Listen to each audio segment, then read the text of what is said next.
আসসালামু আলাইকুম, স্বাগত জানাচ্ছি আরটিভি রাতের সংবাদে। আপনাদের সঙ্গে আছি আমি ফারিয়া শারমিন। গণতন্ত্র প্রতিষ্ঠার জন্য যে কোনো মূল্যে নেতাকর্মীদের ঐক্যবদ্ধ থাকার আহ্বান জানিয়েছেন বিএনপির ভারপ্রাপ্ত চেয়ারম্যান তারেক রহমান। বলেন, স্বৈরাচার পালিয়েছে, অদৃশ্য শক্তি মাথাচাড়া দিয়ে উঠছে। দলের নাম ব্যবহার করে কেউ যেন ব্যক্তি স্বার্থ হাসিল না করে, সেজন্য সবাইকে সতর্ক করেন তিনি। রুদ্র রফিকের রিপোর্ট। কিশোরগঞ্জ পুরাতন স্টেডিয়ামে জেলা বিএনপির ত্রিবার্ষিক সম্মেলনে ভার্চুয়ালি যোগ দেন দলের ভারপ্রাপ্ত চেয়ারম্যান তারেক রহমান। এ সময় তিনি বলেন, রাজনৈতিক অধিকার ফিরে পাওয়ার জন্য 16 বছর দেশের মানুষ সংগ্রাম করেছে। বাংলাদেশের মানুষের রাজনৈতিক অধিকার, ভোটের অধিকার এবং বাংলাদেশের মানুষের নিরাপত্তা এবং কর্মসংস্থানের ব্যবস্থা করে মানুষের বেঁচে থাকার অধিকারের প্রশ্নে বিএনপির কারো সাথে কোনো আপত্তি নেই, দ্বিমত নেই। অর্থাৎ বিএনপি এই কাজগুলো করতে চায়। তারেক রহমান আরো বলেন, অদৃশ্য শক্তি ধীরে ধীরে মাথাচাড়া দিয়ে উঠছে। সমগ্র বাংলাদেশে ধানের শীষের যে কয়জন নেতা কর্মী আজও বেঁচে আছে, আজও গণতন্ত্রকে প্রতিষ্ঠিত করতে চায়, আমাদের সামনে একটি লক্ষ্য থাকতে হবে। কি সেটি হচ্ছে যে কোনো মূল্যে আমাদেরকে ঐক্যবদ্ধ থাকতে হবে, এর কোনো বিকল্প নেই। দলের নাম ব্যবহার করে কেউ যেন কোনো অপকর্ম করতে না পারে, সেজন্য সবাইকে সতর্ক থাকার আহ্বান জানান তারেক রহমান। বিএনপির নাম ব্যবহার করে তাদের ব্যক্তি স্বার্থ হাসিল করতে না পারে। রুদ্র রফিক, আরটিভি, ঢাকা। বিএনপি যেন রাষ্ট্র পরিচালনায় না আসতে পারে, সেজন্য একটি বিশেষ মহল মিথ্যা প্রচারণা চালাচ্ছে বলে অভিযোগ করেছেন দলটির মহাসচিব মির্জা ফখরুল ইসলাম আলমগীর। তিনি বলেন, বিএনপি উড়ে এসে জুড়ে বসেনি, দীর্ঘ লড়াই সংগ্রামের মধ্য দিয়ে এই পর্যায়ে এসেছে। দলের স্থায়ী কমিটির সদস্য সালাউদ্দিন আহমেদ বলেছেন, রাজপথে মিছিল করে পিআর পদ্ধতি প্রতিষ্ঠা করা যাবে না। রুদ্র রফিকের আরেকটি রিপোর্ট। 9 বছর পর কিশোরগঞ্জ পুরাতন স্টেডিয়ামে জেলা বিএনপির ত্রিবার্ষিক সম্মেলন। ব্যানার, ফেস্টুন আর নানা রঙের পোশাকে সম্মেলনে যোগ দেয় নেতাকর্মীরা। সম্মেলন উদ্বোধন করেন বিএনপি মহাসচিব মির্জা ফখরুল ইসলাম আলমগীর। তার অভিযোগ, বিএনপির বিরুদ্ধে নানা অপবাদ দেওয়া হচ্ছে। আজকে বিএনপির বিরুদ্ধে একটা প্রচারণা চালানো হচ্ছে একটা বিশেষ মহল থেকে। সেই মহলটি চায় যে বিএনপি যেন রাষ্ট্র পরিচালনার জায়গায় আসতে না পারে।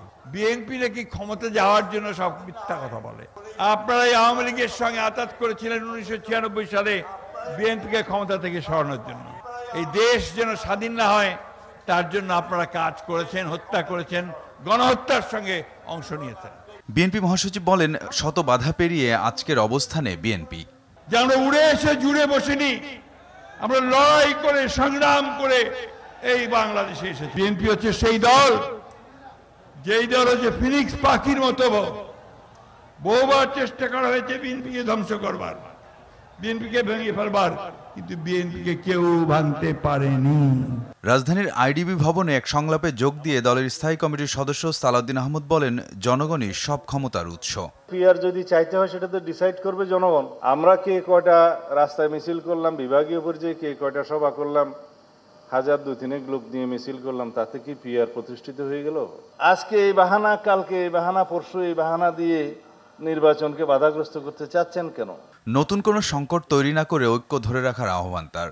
আমরা ঐক্যবদ্ধ থাকবো জাতীয় ইস্যুতে। রুদ্র রফিক, আরটিভি, ঢাকা।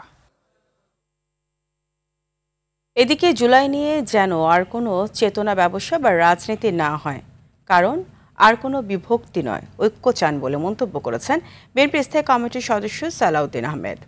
রাজধানীর শাহবাগে শাইখুল হাদিস পরিষদ আয়োজিত এক কনফারেন্সে অংশ নিয়ে এসব কথা বলেন তিনি। এ সময় এনসিপির সদস্য সচিব আখতার হোসেন বলেন, দাড়ি টুপির কারণে কাউকে যেন অত্যাচার নির্যাতন সহ্য করতে না হয়, এমন একটি শাসন ব্যবস্থা তৈরি করতে হবে। বিস্তারিত JM মাহমুদের রিপোর্টে। শনিবার রাজধানীর শাহবাগে জাতীয় জাদুঘরের মিলনায়তনে হেফাজতের 4 রাহবার নেতৃত্ব, ত্যাগ ও সংগ্রাম শীর্ষক এক জাতীয় কনফারেন্সের আয়োজন করে শাইখুল হাদিস পরিষদ।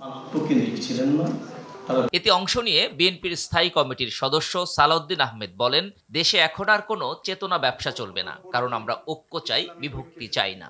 যারা জুলাই ছাত্র গণ অভ্যুত্থানের নেতৃত্ব দিয়েছেন, তাদেরকে আমরা সম্মান করি। কিন্তু এই জুলাই অভ্যুত্থানের চেতনাকে নিয়ে যেন পুনর্বার সেরকম চেতনার ব্যবসা না হয়, সে বিষয়ে আমাদেরকে সতর্ক থাকতে হবে। ইসলাম নিয়ে কেউ কেউ রাজনীতি করতে চাচ্ছে বলেও অভিযোগ করেন সালাউদ্দিন। কেউ কেউ বলছে ইসলামের জন্য একটা আলাদা বাক্স করে দেখি।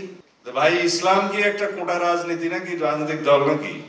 আমরা হলাম সেই দল যে আলেমদের পরামর্শে শহীদ রাষ্ট্রপতি জিয়াউর রহমান সংবিধানে বিসমিল্লাহির রহমানির রহিম ধারণ করেছেন। এখানে আবার ইসলামের জন্য দোসরা বাক্স কোথায় পেলেন? এইভাবে বিভক্তি করা তো ঠিক নয়। এ সময় এনসিপির সদস্য সচিব আখতার হোসেন বলেন, ইসলামিক লেবাসের কারণে কাউকে যেন আর অত্যাচার নির্যাতন সহ্য করতে না হয়। নামাজ পড়ার কারণে, দাড়ি রাখার কারণে, একটু ঢিলে ঢালা পাঞ্জাবি পোশাক পরার কারণে তাদেরকে যেন বাংলাদেশে আর ভবিষ্যতে কখনো অন্যায়, অত্যাচার, নির্যাতন, জুলুমের মুখে পড়তে না হয়, সেই শপথ নিয়েই বাংলাদেশে রাজনীতি করতে হবে। বর্তমান ও আগামীর সরকারকে ইসলাম মেনেই রাষ্ট্র পরিচালনা করতে হবে বলে হুঁশিয়ার করেন গণ অধিকার পরিষদের সাধারণ সম্পাদক রাশেদ খান। এদেশে কেউ কখনো ইসলামের বিরুদ্ধে গিয়ে রাজনীতি করতে পারে নাই। সুতরাং এখন যে সরকার রয়েছে, আগামীতে যে সরকার আসবে, প্রত্যেককে ইসলাম মেনে রাজনীতি করতে হবে, দেশ চালাতে হবে।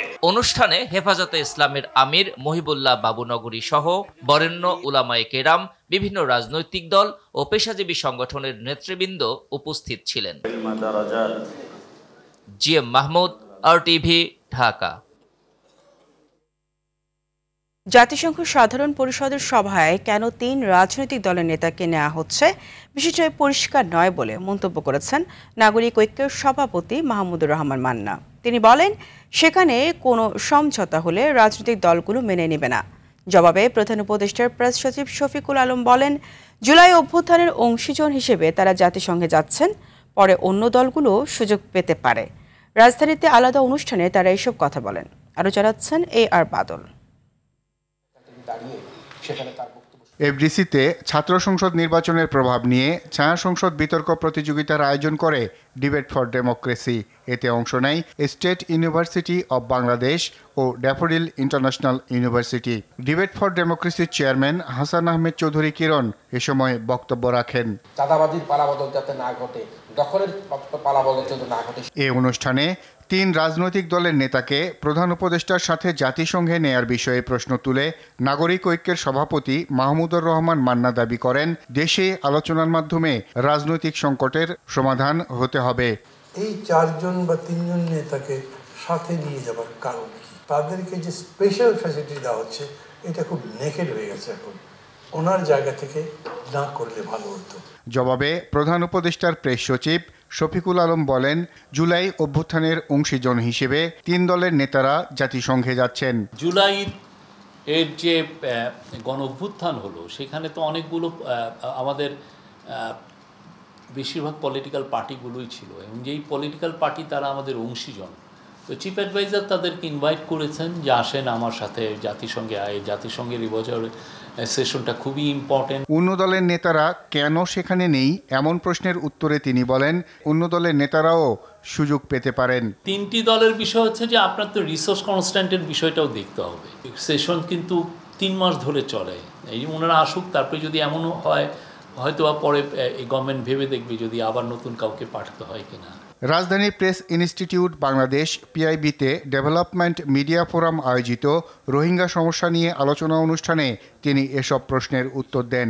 এ সময় তিনি বলেন, রোহিঙ্গা সমস্যা সমাধানে উচ্চ পর্যায়ের বৈঠকে 150টির বেশি দেশ অংশ নেবে।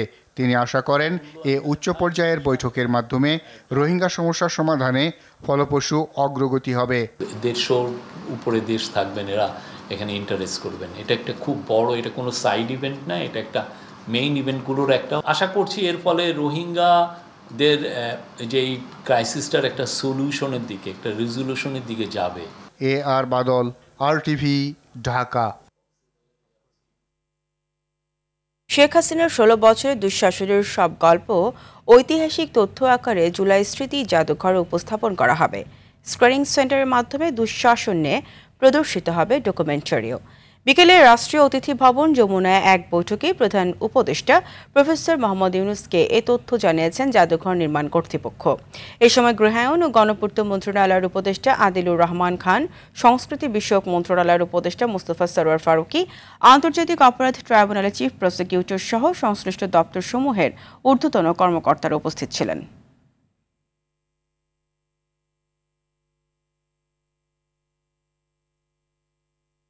পোষ্য কোটা বাতিলের দাবিকে কেন্দ্র করে উত্তপ্ত হয়ে উঠেছে রাজশাহী বিশ্ববিদ্যালয়ের ক্যাম্পাস। এ বিষয়ে আলোচনা করতে গিয়ে শিক্ষকদের সঙ্গে শিক্ষার্থীদের ধস্তাধস্তির ঘটনাও ঘটে। জুবেরি ভবনে অবরুদ্ধ করে রাখা হয়েছে উপাচার্য মাইনুদ্দিন সহ বেশ কয়েকজন শিক্ষককে। এদিকে কোটা পুনর্বহালের প্রতিবাদে কাফনের কাপড় পরে প্রশাসনিক ভবনের সামনে আমরণ অনশনে বসেছেন শিক্ষার্থীরা। তারা বলছেন, রাকসু নির্বাচন বানচাল করতেই কোটা ইস্যু সামনে আনা হয়েছে। প্রতিনিধিদের পাঠানো তথ্যচিত্রে আরও জানাচ্ছেন আব্দুল হামিদ।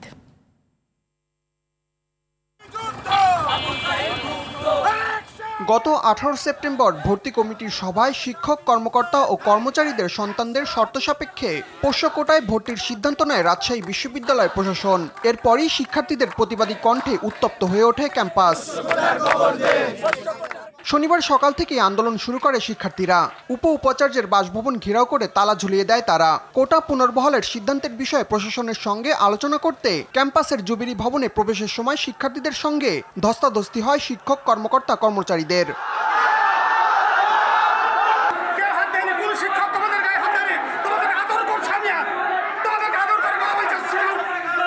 আমাদেরকে গুলি মারছে আর সালাউদ্দিন এরিয়া করছে, কলার ধরে খেলায় একদম চিপা দিয়েছে। শিক্ষার্থীদেরকে গায়ে হাত দিয়েছে তারা। আমাদের বিন্দু পরিমাণ অভিযোগ নাই, শুধুমাত্র পোষ্য কোটা থাকতে পারবে না, আমরা তাদেরকে ক্ষমা করে দিচ্ছি। এর আগে বিশ্ববিদ্যালয়ের জোহা চত্বরে অমরণ অনশনে বসে কয়েকজন শিক্ষার্থী, তাদের মধ্যে বেশ কয়েকজন অসুস্থ হয়ে হাসপাতালে রয়েছে। শিক্ষার্থীরা জানান, রাকসু নির্বাচন বানচাল করতেই কোটা ইস্যু সামনে আনা হয়েছে। এরা শিক্ষক নামের কলঙ্ক, এরা একটা মীমাংসিত ইস্যুকে নতুন করে আবার এখানে ফিরিয়ে এনে রাকসু বানচালের একটা নির্দিষ্ট ষড়যন্ত্র চালিয়ে যাচ্ছে। বিশ্ববিদ্যালয়ের টিচার আমাদের মতো ম্যাচুর ছেলেদের গায়ে হাত তুলতেছে, অথচ এই প্রশাসনের ভিসি স্যার এখনো এই বিষয়ে কোনো কথাও বলেনি, এখন এখানে আসেওনি। ইভেন প্রক্টর স্যারকে যখন আমি বললাম যে স্যার আমাদের গায়ে কেন হাত তোলা হলো, তখন তিনি জবাব দিল যে দেখো এই ব্যাপারে আমি কিছু জানি না। পোষ্য কোটা সমূলে উৎপাটন করা পর্যন্ত আন্দোলন চলবে বলে জানায় শিক্ষার্থীরা। আব্দুল হামিদ, RTV। দর্শক, এই বিষয়ে আরও জানাতে রাজশাহী বিশ্ববিদ্যালয় থেকে যুক্ত হচ্ছেন সহকর্মী মোস্তাফিজ রকি। রকি, ক্যাম্পাসের বর্তমান পরিস্থিতি কি? এছাড়া শিক্ষকদের সঙ্গে শিক্ষার্থীদের যে আলোচনা বসতে পেরেছেন কিনা জানাবেন।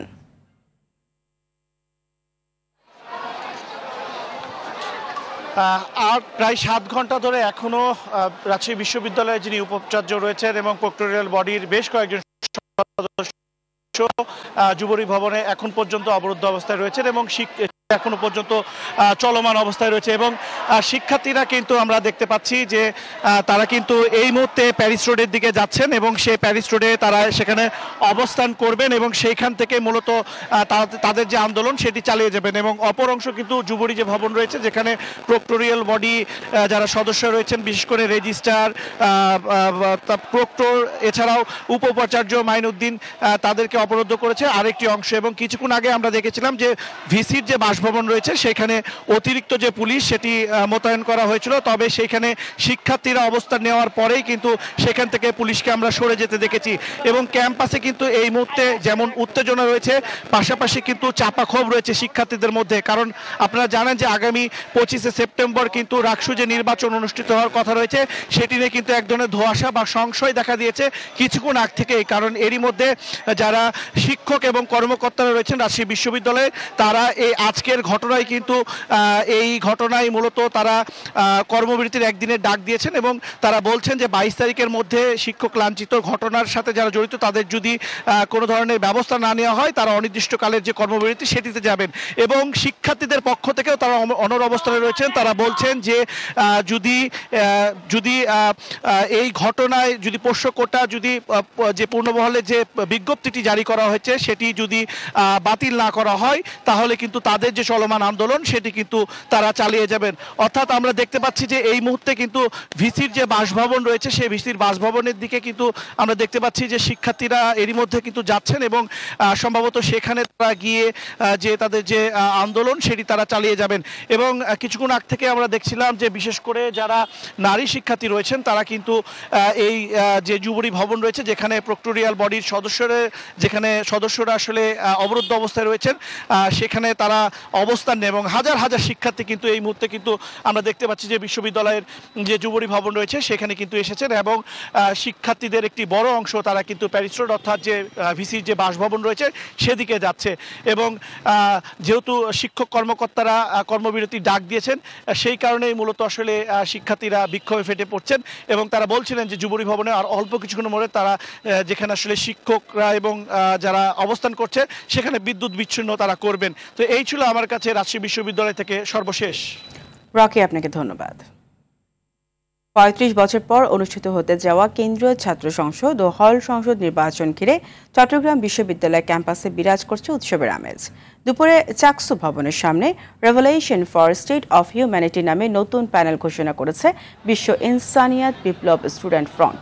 এতে সহ সভাপতি কেফায়েতুল্লাহ, সাধারণ সম্পাদক কাজী শাহরের উল্লাহ, সহ সাধারণ সম্পাদক জুনায়েদ শিবলি মনোনীত হয়েছেন।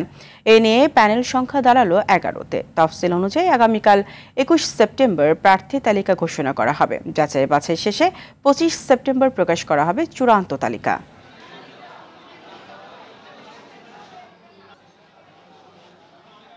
সহসভাপতি পদে প্রতিনিধিত্ব করবেন কেফায়েতুল্লাহ, আইয়ার 20-21 সেশন।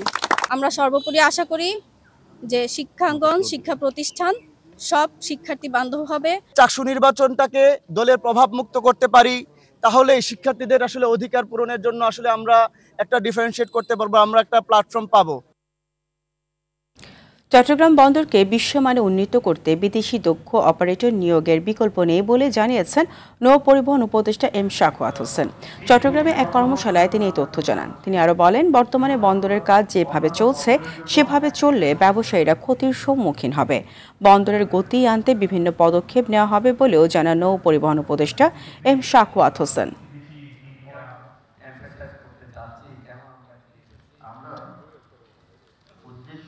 এখানে বিদেশি বিনিয়োগ বলতে আপনারা না একটা রং পারসেপশন, বন্দর দিয়ে দিল। বন্দর কাকে দেবো আমরা?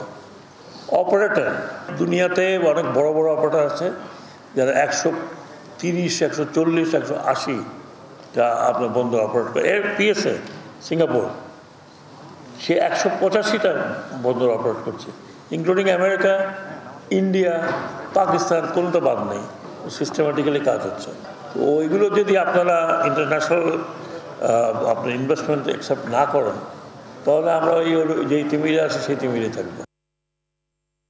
বরগুনার পাথরঘাটায় ডেঙ্গুতে আক্রান্ত হয়ে একদিনে নারী ও শিশুসহ 4 জনের মৃত্যু হয়েছে। উপজেলা স্বাস্থ্য কমপ্লেক্সের আবাসিক মেডিকেল অফিসার রাখাল বিশ্বাস অপূর্ব এই তথ্য নিশ্চিত করেন।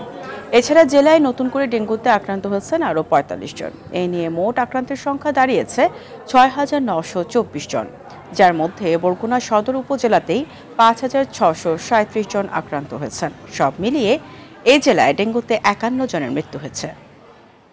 চেক ইন ও বোর্ডিং সিস্টেম সাপোর্ট দেওয়া একটি প্রতিষ্ঠানে সাইবার হামলার কারণে শনিবার ইউরোপের ব্যস্ততম বিমানবন্দর লন্ডনের হিথ্রো সহ বেশ কয়েকটি বড় বিমানবন্দরের কার্যক্রম ব্যাহত হচ্ছে, ফলে ফ্লাইট বিলম্বিত হচ্ছে। ইতিমধ্যে বেশ কিছু ফ্লাইট বাতিল করা হয়েছে। কলিংস অ্যারোস্পেস নামের যে প্রতিষ্ঠানটি বিশ্বজুড়ে বিভিন্ন এয়ারলাইন্সের সিস্টেম সাপোর্ট দিয়ে থাকে তারা প্রযুক্তিগত সমস্যার মুখে পড়েছে, ফলে বহির্গামী যাত্রীদের ফ্লাইটে দেরি হতে পারে বলে জানিয়েছে হিথ্রো বিমানবন্দর কর্তৃপক্ষ। এদিকে ব্রাসেলস বিমানবন্দর এবং বার্লিন বিমানবন্দরও এই সাইবার হামলার ক্ষতির শিকার হয়েছে। যদিও ফ্র্যাঙ্কফুর্ট, হামবার্গ ও জুরিখ বিমানবন্দরে বিমান চলাচল স্বাভাবিক আছে। এক বিবৃতিতে কলিন্স অ্যারোস্পেস জানিয়েছে, প্রযুক্তিগত ত্রুটির কারণে সংস্থাটি আপাতত পরিষেবা দিতে পারছে না। ত্রুটি সারাতে সময় লাগবে। যাত্রীদের বিমানবন্দরে আসার আগে নিজ নিজ এয়ারলাইন্সের সঙ্গে যোগাযোগ করে ফ্লাইট সম্পর্কে নিশ্চিত হওয়ার পরামর্শ দিয়েছে ক্ষতিগ্রস্ত বিমানগুলো।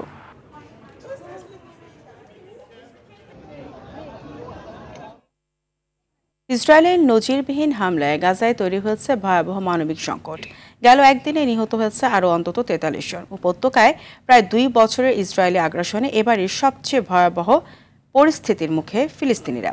গাজার এই মানবিক বিপর্যয়ে আন্তর্জাতিক মহল থেকে গভীর উদ্বেগ জানানো হলেও হামলা বন্ধে এখনও কোনো কার্যকর পদক্ষেপ দেখা যায়নি। ইমতিয়াজ আহমেদের রিপোর্ট।